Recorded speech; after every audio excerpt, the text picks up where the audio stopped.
কিবা এটা খালেই আপোনাৰ বাৰু পেটটো ফুলি যায় নেকি? খোৱাবোৰ বাৰু হজম নহয় নেকি? অনবৰতে গেছ এচিডিটি হৈ থাকে। দৰৱ খায়ো আপুনি বাৰু ভাল পোৱা নাই নেকি? ঘনে ঘনে গেছ আৰু এচিডিটি হৈ আছে যদি এই ভিডিঅ'টো আপুনি এবাৰ চাওক।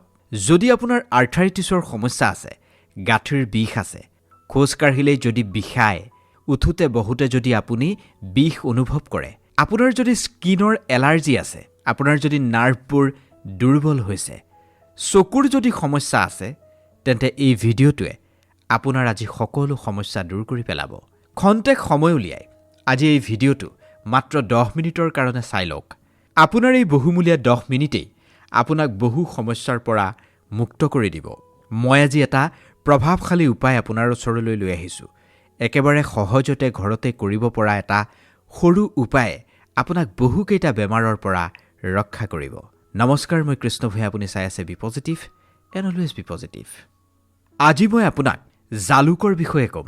জালুকৰ দ্বাৰা আপুনি কেইটামান সাংঘাতিক ধৰণৰ বেমাৰ নিৰাময় কৰিব পাৰিব। আমাৰ ভাৰতৰ প্ৰতিখন ঘৰৰ পাকঘৰত এই জালুক থাকে, কিন্তু জালুকত লুকাই থকা আচল ঔষধীয় গুণবোৰ আমি চিনি নাপাওঁ। আমি কেৱল মাংস বা তৰকাৰীত দিবলৈহে জালুক ব্যৱহাৰ কৰোঁ। জালুকৰ যে ঔষধীয় গুণো আছে, সেই বিষয়ে আমি বহুতেই নাজানো। বহু মানুহে খাদ্যত বিভিন্ন ধৰণেৰে জালুকৰ ব্যৱহাৰ কৰে, কিন্তু আজি মই জালুকৰ এনেকুৱা 8টা চমৎকাৰী লাভৰ বিষয়ে ক'ম, যিখিনি একেবাৰে অবিশ্বাস্য আৰু যিখিনি বৈজ্ঞানিকভাৱে প্ৰমাণিত, যিখিনিৰ পৰা আপুনি সাংঘাতিক হেল্থ বেনিফিট লাভ কৰিব পাৰিব। আজি মই যিখিনি ক'ম, এইখিনি শুনাৰ পিছত আপুনিও আচৰিত হ'ব। ইমান এটা সৰু মছলাযুক্ত বস্তুৱে ইমান ডাঙৰ বেমাৰ নোহোৱা কৰি দিব পাৰেনে? ইয়াৰ ভিতৰত ইমান প্ৰভাৱশালী শক্তি আছেনে? নিশ্চিতভাৱেই জালুকৰ ভিতৰত এনেকুৱা কিছুমান প্ৰভাৱশালী শক্তি আছে, যি বহুকেইটা বেমাৰ নোহোৱা কৰি দিব পাৰে। দেখাত সৰু হ'ব পাৰে, সাধাৰণ হ'ব পাৰে, কিন্তু এই ক'লা জালুকটোৰ ভিতৰতেই এক সাংঘাতিক শক্তি লুকাই আছে, যিখিনি শক্তিয়ে কেতিয়াবা দামী মেডিচিনকো পিছ পেলাই দিয়ে আৰু শৰীৰটোক সম্পূৰ্ণ প্ৰাকৃতিক পদ্ধতিৰে এটা ছাপোৰ্ট দিয়ে। সাধাৰণতে মানুহে জালুক খোৱাৰ ফ্লেভাৰ আৰু টেষ্ট বঢ়াবৰ কাৰণে ব্যৱহাৰ কৰে, কিন্তু যদি আপুনি পুৰণা দিনৰ সেই চিকিৎসা প্ৰণালী, যেনে ধৰক আয়ুৰ্বেদ, ইউনানী ছিষ্টেমলৈ লক্ষ্য কৰে বা তেনেকুৱা ধৰণৰ কিতাপ যদি আপুনি পঢ়ে, তেন্তে আপুনি জানি আচৰিত হ'ব, এই ক'লা জালুকটোত এক অদ্ভুত ঔষধীয় গুণ লুকাই থাকে। ঔষধি হিচাপেই যুগে যুগে এই ক'লা জালুক ব্যৱহাৰ হৈ আহিছে বিভিন্ন বেমাৰ ঠিক কৰিবৰ কাৰণে, আৰু শৰীৰটোক শক্তিশালী ৰূপত গঢ়ি তুলিবলৈ এই ক'লা জালুকৰ ব্যৱহাৰ হয়। আজি মই এই ভিডিঅ'টোত জালুকৰ চমৎকাৰী হেল্থ বেনিফিটৰ বিষয়ে ক'ম। সেইবাবে আপুনি ভিডিঅ'টো শেষলৈকে চাব, যাতে এই জালুকৰ আচল উপকাৰিতাখিনি আপুনি লাভ কৰিব পাৰে। লগতে আপোনাক এনেকুৱা কিছুমান সাৱধানতাৰ বিষয়ে ক'ম, যিখিনি আপুনি মানি চলিলে এই জালুকৰ ছাইড এফেক্টৰ পৰা বাচি থাকিব পাৰিব। যদি আমি জালুকৰ ইতিহাস চাওঁ, হিষ্ট্ৰী যদি চাওঁ, তেতিয়া আমি দেখিম জালুক যিমান বেছি পুৰণা, সিমান বেছি চমৎকাৰী। এই জালুকৰ উৎপত্তি ভাৰতৰ দক্ষিণ প্ৰান্তত হোৱা বুলি কোৱা হয়। মানুহে 4000 বছৰৰ আগৰ পৰাই এই জালুক ব্যৱহাৰ কৰি আহিছে। প্ৰাচীন আয়ুৰ্বেদিক গ্ৰন্থত এই জালুকৰ 100টাতকৈও অধিক ঔষধীয় গুণৰ বিষয়ে বিস্তাৰিত ৰূপত উল্লেখ আছে। কিন্তু আজি আমি আপোনাক 100টাৰ বিষয়ে নকওঁ, মাত্ৰ 8টা ঔষধীয় গুণৰ বিষয়ে ক'ম, যিখিনি আধুনিক বিজ্ঞানৰ দ্বাৰা প্ৰমাণিত, যিখিনিয়ে যিকোনো এজন মানুহৰ স্বাস্থ্যৰ ক্ষেত্ৰত বহুত গভীৰ প্ৰভাৱ পেলায় আৰু শৰীৰটোক ভিতৰৰ পৰাই শক্তিশালী কৰি তোলে। পলম নকৰি জানি লওঁ আহক জালুকৰ চমৎকাৰী উপকাৰিতাৰ বিষয়ে। প্ৰথমটো উপকাৰিতা আমাৰ পাচনতন্ত্ৰৰ সৈতে জড়িত, ডাইজেষ্টিভ ছিষ্টেমৰ সৈতে জড়িত প্ৰথমটো উপকাৰিতা।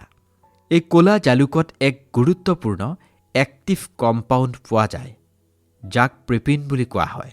এই পিপ্ৰিনেই আমাৰ পেটৰ হাইড্ৰক্লৰিক এচিড বঢ়ায়, যিখিনিয়ে আমাৰ খোৱামুঠি পেটত খুব ধুনীয়াকৈ হজম কৰাৰ ক্ষেত্ৰত সহায় কৰে আৰু আমাৰ পাচন প্ৰক্ৰিয়াটোক স্মুথ বনায়।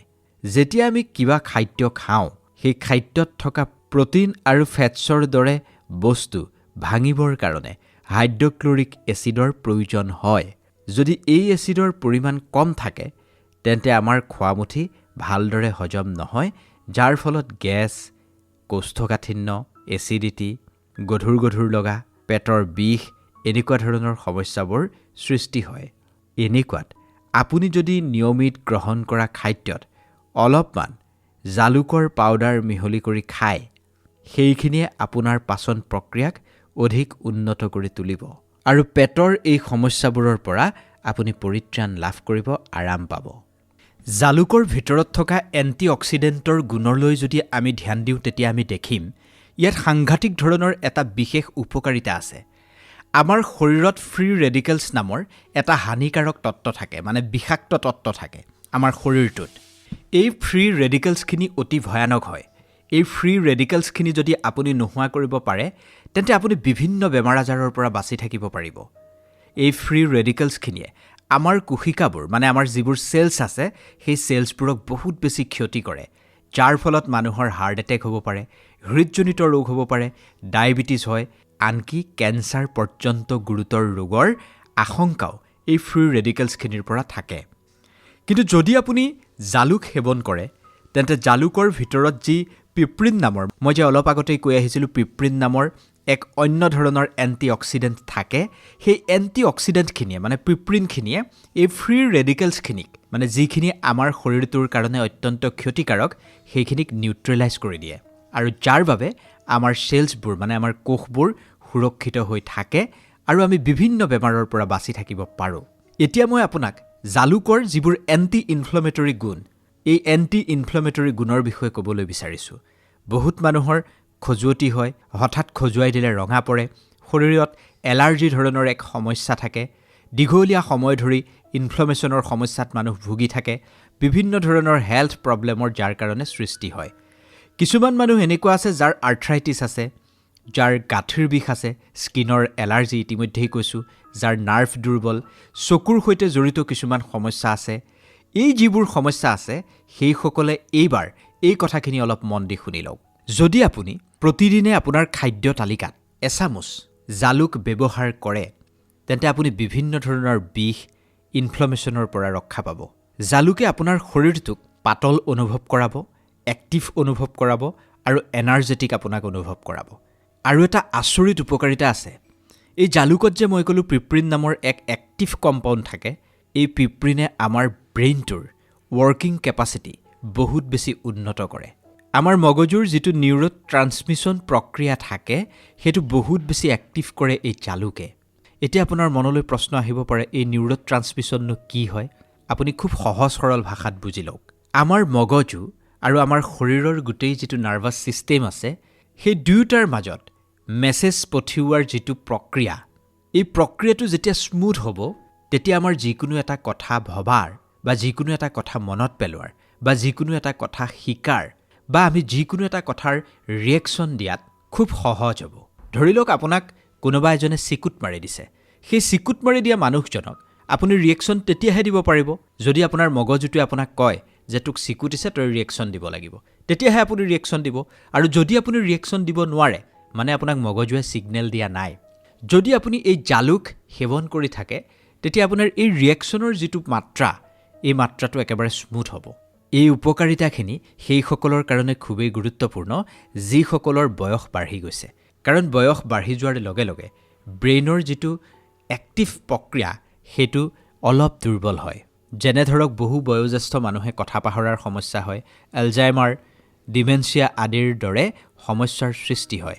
যদি সদায় আপুনি জালুক ডায়েট লিষ্টত যদি আপুনি এড কৰে তেন্তে আপোনাৰ মন মগজু একেবাৰে শক্তিশালী হৈ থাকিব আৰু পুৰণা দিনৰ স্মৃতিবোৰো আপোনাৰ খুব ধুনীয়াকৈ সহজ হৈ থাকিব।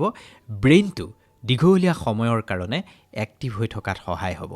আপুনি জানি আচৰিত হ'ব, এই জালুক ৱেইট মেনেজমেণ্ট, মানে আপোনাৰ যিটো মেদবহুলতা, ফেটছ নোহোৱা কৰিবৰ কাৰণেও সাংঘাতিক উপকাৰী।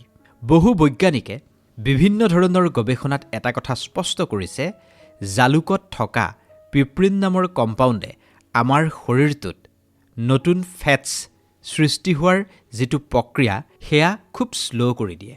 জালুক যদি আপুনি সেৱন কৰি থাকে আপোনাৰ শৰীৰত এক্সট্ৰা ফেটছ কেতিয়াও জমা নহয়। সময়ৰ লগে লগে আপোনাৰ ৱেট একেবাৰে কণ্ট্ৰল হৈ পৰিব। জালুকত থাৰ্মজেনিক প্ৰপাৰ্টিও পোৱা যায়, যাৰ অৰ্থ হ'ল আমাৰ শৰীৰটোৰ মানে আমাৰ বডিৰ যিটো হিট উষ্ণতা সেইটো বৃদ্ধি কৰে। যেতিয়া আমাৰ শৰীৰটোৰ মানে বডিটোৰ টেম্পাৰেচাৰ অলপ হাই থাকে তেতিয়া আমাৰ কেলৰি বাৰ্নিং যিটো প্ৰক্ৰিয়া সেইটো ক্ষীপ্ৰ হয়, মেটাবলিজিমটো ফাষ্ট হয়, যাৰ ফলত আমাৰ ফেট লছ খুব সোনকালেই হয়। যিসকলে নিজৰ ৱেট কমাবৰ কাৰণে চেষ্টা কৰি আছে, মেদবহুলতাৰ সমস্যাত যিজনে ভুগি আছে, তেওঁলোকে ৰাতিপুৱাই কুহুমীয়া পানীৰ লগতে কেইটামান জালুক পিচি তাৰ পৰা পাউডাৰ বনাই সেই পানীখিনিৰ সৈতে যদি মিহলাই খায় তেতিয়াহ'লে তেওঁলোকে খুব ধুনীয়া বেনিফিট পাব। সেইখিনি আকৌ আপোনাৰ স্কিনৰ কাৰণেও ভাল। জালুকত নেচাৰেল এণ্টিবেক্টেৰিয়েল আৰু এণ্টি ইনফ্লেমেটৰী গুণ পোৱা যায়, যিখিনিয়ে আপোনাৰ স্কিনত হোৱা পিম্পলছ, ইনফেকশ্যন, খজুৱতি আদিৰ সমস্যাৰ পৰা আপোনাক ৰক্ষা কৰিব। আপোনাৰ স্কিনত যদি কিবা বেক্টেৰিয়েল ইনফেকশ্যন হৈছে তেতিয়া এই জালুকে আপোনাৰ সেইখিনিও নোহোৱা কৰিব, কাৰণ জালুকত এণ্টিবেক্টেৰিয়েল কম্পাউণ্ড পোৱা যায়। বেক্টেৰিয়া শেষ কৰিবৰ কাৰণে সেইকাৰণে জালুক খুবেই উত্তম।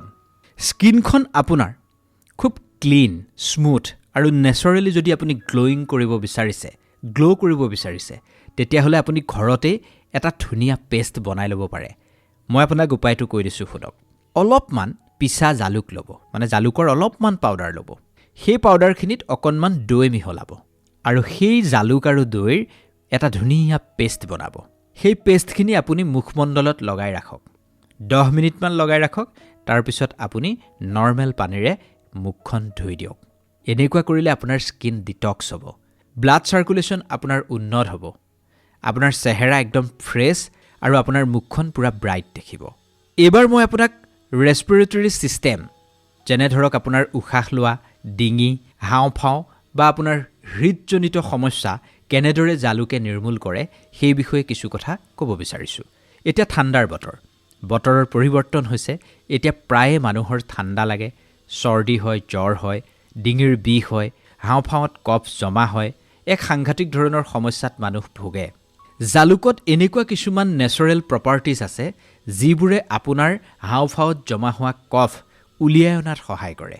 আপুনি প্ৰায়ে চাগে মানুহে কোৱা শুনিছে, যদি চৰ্দি লাগে খুব ধুনীয়াকৈ জালুকীয়া এখন তৰকাৰী খাই দিলে সেই চৰ্দি ভাল হৈ যায় বুলি কোৱা হয়। কিন্তু কিয়নো ভাল হৈ যায় সেই কথা বহুতেই নাজানে। কিয়নো আপোনাৰ কাহ হ'লে বা কফ হ'লে উশাহ লোৱাৰ যিটো প্ৰক্ৰিয়া এইটো একেবাৰে পৰিষ্কাৰ হৈ যায় সেইটো বহুতে নাজানে। আজি মই আপোনাক কেনেদৰে আপুনি কফ উলিয়াব বা কেনেদৰে চৰ্দি আদিৰ সমস্যাৰ পৰা আপুনি পৰিত্ৰাণ পাব তাৰ এটা উপায় কৈছোঁ। এগিলাচ আপুনি কুহুমীয়া পানী ল'ব, তাত 1 চামুচতকৈ কম অকণমান জালুকৰ পাউডাৰ ল'ব আৰু অকণমান তাত মৌ মিক্স কৰিব। যদি আপোনাৰ ডায়েবেটিছ আছে মৌ নিদিব। গোটেইখিনি খুব ধুনীয়াকৈ মিক্স কৰিব আৰু সেইখিনি আপুনি লাহে লাহে পি খাব। সেই পানীগিলাচ খোৱাৰ পিছত আপুনি কফৰ সমস্যাৰ পৰা খুব সোনকালে আৰাম পাব, আপোনাৰ ডিঙিটো একেবাৰে স্মুথ হ'ব আৰু আপোনাৰ শৰীৰটোৱে এক সাংঘাতিক ধৰণৰ ৰিলিফ পাব। সদায় এটা কথা মনত ৰাখিব, গোটা জালুকটো যেতিয়া আপুনি নিজে পিচি কৰি পাউডাৰ বনাই ল'ব তাৰ প্ৰভাৱ বহুত বেছি। বজাৰত উপলব্ধ ৰেডিমেড পাউডাৰৰ পৰিৱৰ্তে আপুনি নিজে পাউডাৰ বনাবলৈ চেষ্টা কৰিব। আপুনি জালুক যেনেকৈ খায়, যেনেকৈ আপুনি শৰীৰটোলৈ জালুক পঠিয়াব পাৰে সিমানেই আপোনাৰ কাৰণে লাভদায়ক হ'ব, কিন্তু মাত্ৰা একেবাৰে সঠিক হ'ব লাগিব। এতিয়া জালুক খাওঁতে কিছুমান কথা আপুনি মনত ৰাখিব লাগিব, যিখিনি মই এতিয়া উল্লেখ কৰিম।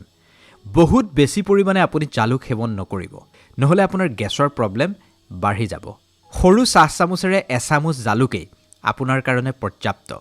যিমান বেছি ল'ব আপুনি সিমান বেছি আপোনাৰ শৰীৰত গৰম উৎপন্ন হ'ব, যাৰ ফলত আপোনাৰ এচিডিটি, বমি বমি ভাৱ, পেটৰ জ্বলন পূৰণ এনেকুৱা ধৰণৰ সমস্যাবোৰ বাঢ়ি যাব। একেবাৰে কম পৰিমাণৰ ল'ব। মোটামুটি সকলো মানুহৰ কাৰণে জালুক উপকাৰী যদিও কিছুমান বিশেষ স্থিতিত এই জালুক এভইড কৰাটো দৰকাৰ। সেইকাৰণে জালুক খোৱাৰ পূৰ্বে এবাৰ চিকিৎসকৰ পৰামৰ্শ ল'ব যদি আপুনি বিভিন্ন ৰোগত আক্ৰান্ত হৈ আছে। কিছুমান মানুহৰ আলচাৰৰ সমস্যা থাকে, বহুত বেছি এচিডিটি থাকে, পাইলছ থাকে, ব্লিডিং ডিছঅৰ্ডাৰ থাকে, কিছুমানে ব্লাড থিনাৰ লৈ থাকে। গতিকে তেনেকুৱা মানুহে জালুক খোৱাৰ পূৰ্বে চিকিৎসকৰ পৰামৰ্শ লোৱাটো খুবেই জৰুৰী।